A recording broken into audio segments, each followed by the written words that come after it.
Bonjour, bonsoir les belles âmes. Voilà, je vous retrouve aujourd'hui pour vous faire une vidéo suite à un mail que j'ai reçu. Donc la personne elle veut rester anonyme, donc je respecte. Alors elle m'a laissé un message, cette personne qui me demandait, voilà, dans la vie après une trahison, comment refaire confiance en amour par exemple, et qu'on perd totalement confiance en soi. Et qu'on n'ait plus du tout envie d'être en couple à cause de ce problème de confiance suite à une trahison. Donc d'abord, je remercie cette personne pour cette question qui est fort intéressante. N'hésitez pas les amis, si vous en avez d'autres questions, je suis preneuse. N'hésitez pas. Alors, je vais faire un peu d'encens, un peu de sauge toujours pour nettoyer les énergies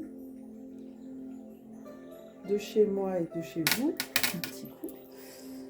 Alors, pour répondre à cette question pas simple, mais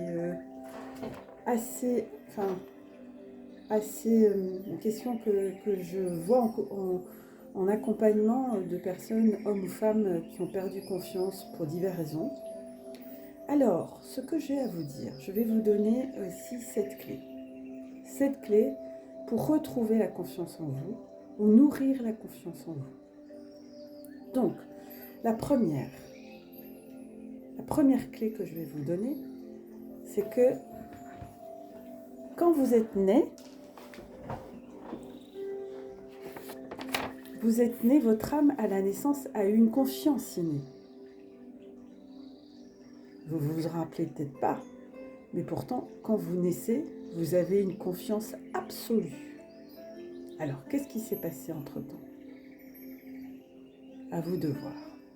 Donc, première clé, se souvenir que quand on était bébé, vous êtes né tout seul, vous êtes sorti du ventre de votre maman, personne n'était là pour vous aider. La maman l'a poussé, mais vous étiez tout seul, il a fallu faire le job. Rappelez-vous de ce moment-là. Vous aviez une confiance absolue, une confiance innée. Donc votre âme à la naissance, elle a une confiance à 100%, une confiance absolue. Première clé. Deuxième clé, quand vous avez commencé à grandir, quand vous avez commencé à marcher par exemple, vous êtes tombé, vous êtes relevé, vous êtes tombé, vous êtes relevé, ainsi de suite, maintes et maintes fois, en vous disant je vais y arriver. Regardez, les enfants, c'est des grands éducateurs. Donc je vous invite, deuxième clé, de vous rappeler, de feuilleter vos albums et de vous remémorer quand vous avez commencé à marcher, le nombre de fois vous êtes tombé et que vous vous êtes relevé sans penser à aucun moment, aucune seconde en disant « Vous n'êtes jamais dit, enfant, je ne vais pas y arriver. » Ok ? Troisième clé que je voulais vous partager, pour avoir confiance en soi ou pour retrouver la confiance en soi, il faut se retrouver. Il est important de se retrouver soi-même et se poser la question « Qui je suis ? Qui suis-je » Et là, ça demande, comme j'en parle souvent à mes guidances, de s'introspecter, de prendre d'acheter un cahier, d'écrire dans ce cahier « Qui suis-je ? Je suis une personne comme ci, comme ça. » Et si vous avez de la peine à le faire, interrogez vos proches.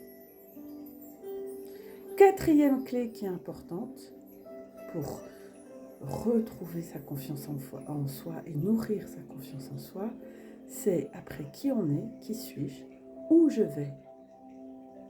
Qu'est-ce que je veux, où je vais dans ma vie, qu'est-ce que je veux faire.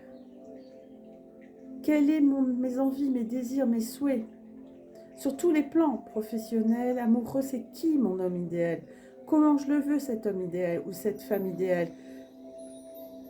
Je vous laisserai réfléchir. Cinquième clé. Je voudrais dire que les personnes qui ont confiance, ce sont souvent, pour conclure, les personnes en paix avec leur passé. Donc, si vous avez répondu à « Je sais qui je suis »,« Je sais où je vais. Donc, je suis en paix avec mon passé et je sais où je vais et d'où je viens. Eh bien, vous allez retrouver la confiance totale en vous. 6e point.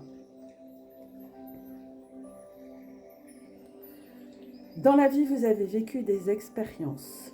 Il n'y a pas d'expérience positive ou négative. Sauf pour certains d'entre vous qui vont se victimiser. Je m'explique. On vit tous des expériences, tous et toutes. Si on commence à les trier par des expériences positives et négatives, on rentre dans l'ego. Ce que vous avez vécu, vous deviez le vivre. Vous n'êtes aucunement des victimes. Si vous vous victimisez, c'est qu'il y a des choses à régler. Donc, une seule chose est importante pour cette 6e clé. Les expériences que vous avez vécues, vous avez 2 façons de les percevoir. C'est ce que je vous ai dit. Soit vous en faites un atout, c'est-à-dire vous avez vécu une agression sexuelle. Je vais prendre cette situation parce que ça m'est arrivé. Vous vous victimisez toute votre vie, vous décidez d'en vouloir à tous les hommes de la terre, vous détestez les hommes, etc., etc., etc. Vous changez d'orientation sexuelle parce que, à cause de ça, etc. Enfin, voilà. Donc là, je multiplie cette expérience par mes faiblesses, c'est égal aux peurs.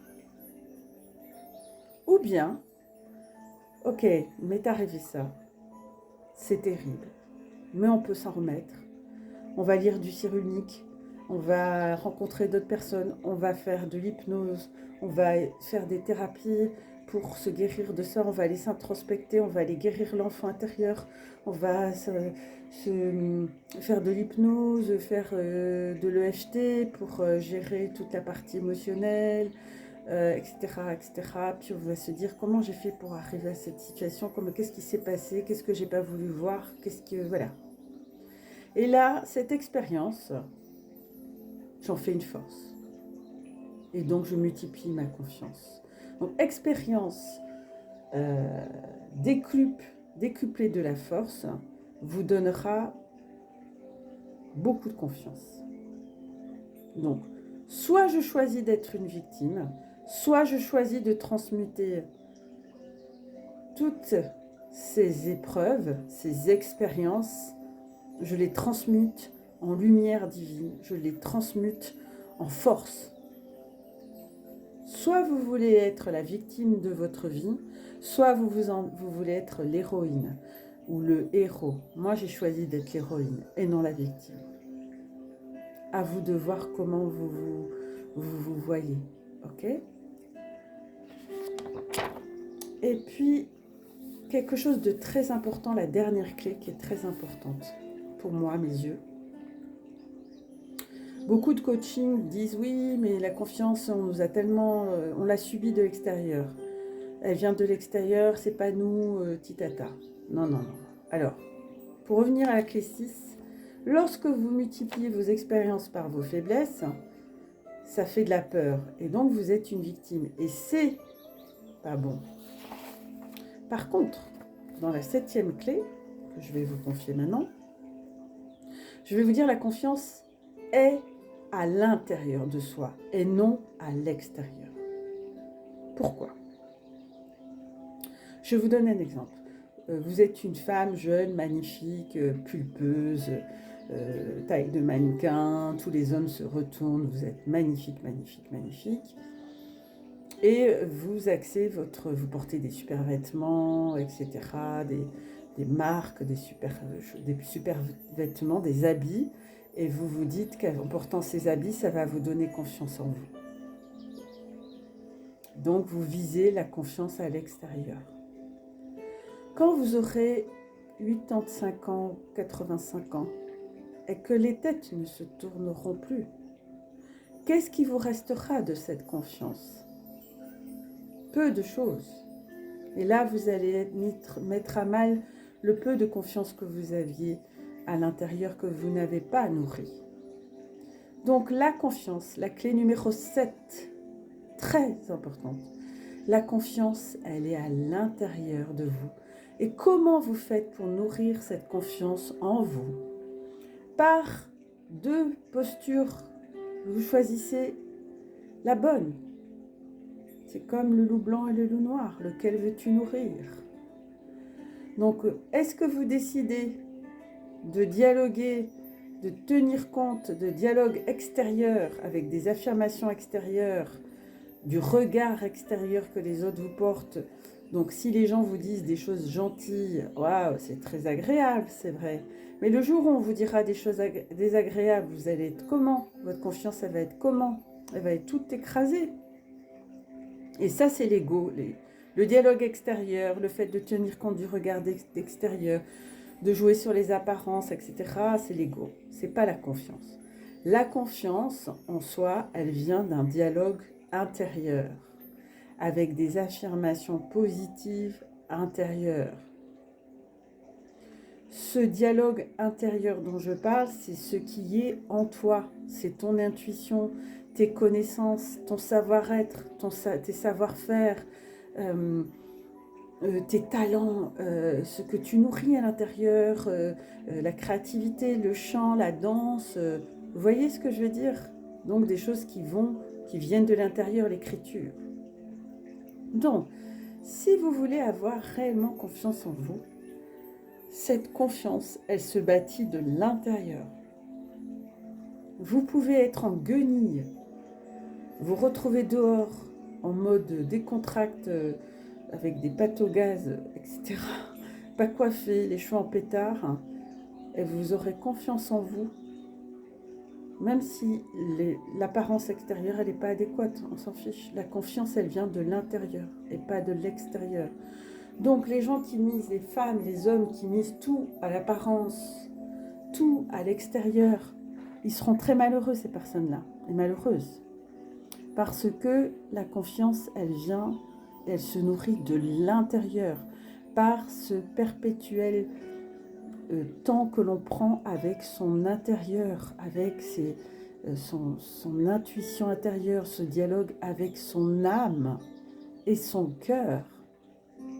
C'est pas en dehors de vous que vous allez trouver les solutions. Voilà les amis, vous avez les 7 clés. Donc, il n'y a pas de victime. Tout est en vous pour réussir. Rappelez-vous, quand vous étiez un enfant, rappelez-vous tout ce que vous aviez fait et personne ne vous a dit « Ah, mais alors, tu as confiance en toi ?» Non, c'était inné. À bientôt. Au revoir.